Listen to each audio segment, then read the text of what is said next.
News Geelong on this Friday night as we turn to the action-packed world of Geelong sport. Good evening, Ian. We're standing right here in the Bob Merriman stand overlooking the Geelong cricket ground, and they're going all right at the moment in a two-day affair against the Camberwell Magpies, chasing 300 runs. We're talking with the coach, Damien Shanahan. Damien, you're chasing 300 for victory. Is that gettable?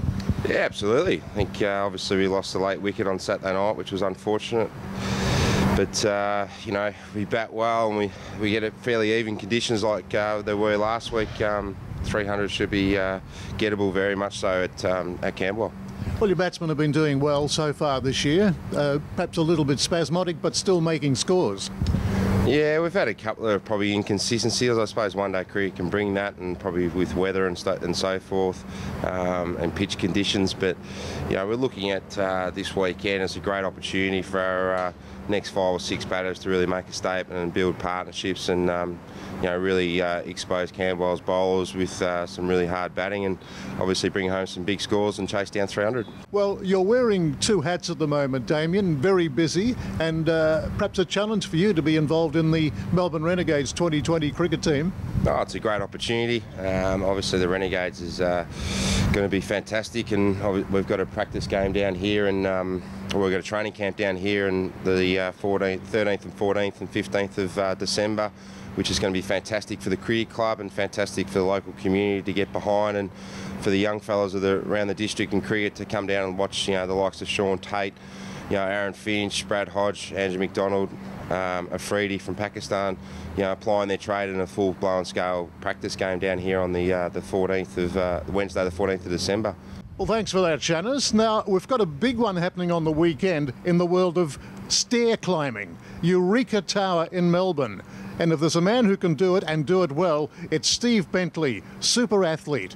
We're asking him about this challenge on the weekend. Been up to Sydney about 4 times and run up their tower, and run up the Rialto a couple of times, and this will be my 3rd time running up the Eureka. So, yeah, you'd think I'd learn by now, wouldn't you? Well, you know what to expect, I believe, almost 2,000 steps. Yes, it's a big building. Rialto is about 1,500, Sydney's about 1,500. This one's nearly 2,000, and I can tell you it's those last 500 that hurt the most. That's when the lactic acid's burning and your lungs are burning, and if I talk about it too much, I might not do it. But well, what sort of training have you been doing for this event? We don't have a lot of tall buildings here in Geelong, and the issue with buildings generally is people sort of are very protective about having members of the public come in. So I do a lot of training in a gym on a stair climber, so at LeisureLink or at Splashdown, with Jeff Case many years ago, and Jeff made a bit of a comeback last year and did the Rialto, so I'm not sure, the Eureka, I'm not sure whether he's going to do it again this year. But yes, having won Empire State Building, which is considered the World Championship, I think he won that 3 or 4 times, and we have a very good local guy, Adam Ryan, who will be a definite chance at winning the climb on Sunday. And your 2 boys are also keeping you company on this one? Yes, Jackson and Lucas. Jackson is 19, he did very well. He came 9th overall last year out of about 1,100, so I think he's got my measure. It's a bit of a dad-son thing, you know, with fun runs and swims and yes, he crossed that point about a year ago when he got me, and my 17-year-old, so that's my big challenge now with Lucas, to try and hold him off as long as possible. But I think he's pretty confident this year. Well, good luck with that, Steve. I hope you and the boys do extremely well. Now, for a little bit of light-hearted humour, what about Andrew Starton, the man who does the Sam Newman impressions? He was one of the stars at this week's Pro-Am golf tournament at the Sands in Torquay. Andrew Starton, aka Sam Newman, do you play the game like the boy does?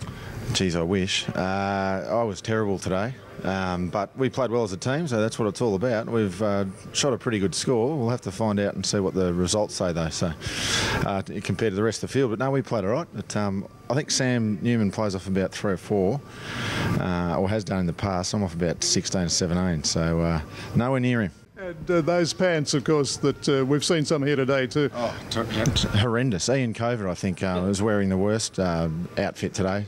There's no doubt the MC here today, and it's just a shocking outfit. Ian should know better. I wonder if there's a prize for that.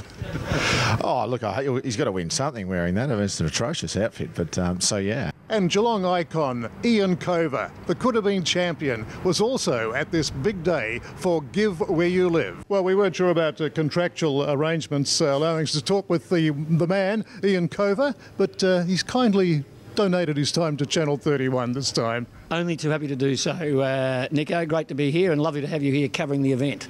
Well, those pants, again, we've just got to get right to the crux of the matter. They have attracted so much attention, Covey. Yeah. Could I just thank my wife for allowing me to wear them today? She dresses me for all my golf days, and today she's dressed me in her gear. And actually, I love wearing this sort of gear. And Andrew's starting, you might have spoken to, might have been bagging it. That's just because he knows he can't get away with wearing gear so well as I do. He's looking forward to being dressed at some stage, I think, in the future by is it J.J. Alexander? You might have seen him at the Melbourne Cup with a floral headpiece. Yeah. That's right. Stardo's getting him to do his future dressing. J. Alexander, yeah, could be the go. Well, it's always good to see you getting involved in charity events, Ian. And, of course, I believe you're on the committee of Give Where You Live as well. For the golf day, yep, on the organising committee. And I first played in the second year of it. And then about 10 years ago, I moved on to the committee. So it's great to be involved. It's a great event. And the businesses that have supported it and the golfers over the years have been fantastic. 20 years of it. Well, thanks for that, Covey. Have a great weekend, won't you? Thank you, Ian. And now to the latest Geelong weather information for the weekend and into the start of next week. Good evening, Sophie. Thanks, Meryl, and good evening to our viewers. Let's take a look at the forecast. For the weekend, Saturday will be mostly sunny and becoming windy in the afternoon with a top of 25. Sunday will be partly cloudy with isolated showers developing in the morning and a top of 26. To start off next week, Monday will be partly cloudy with isolated showers and a top of 21. Tuesday will be mostly sunny with a top of 25. Wednesday will be a warm day again, partly cloudy and a top temperature of 27. And today we had cloudy conditions with isolated showers around Geelong and a top of 22.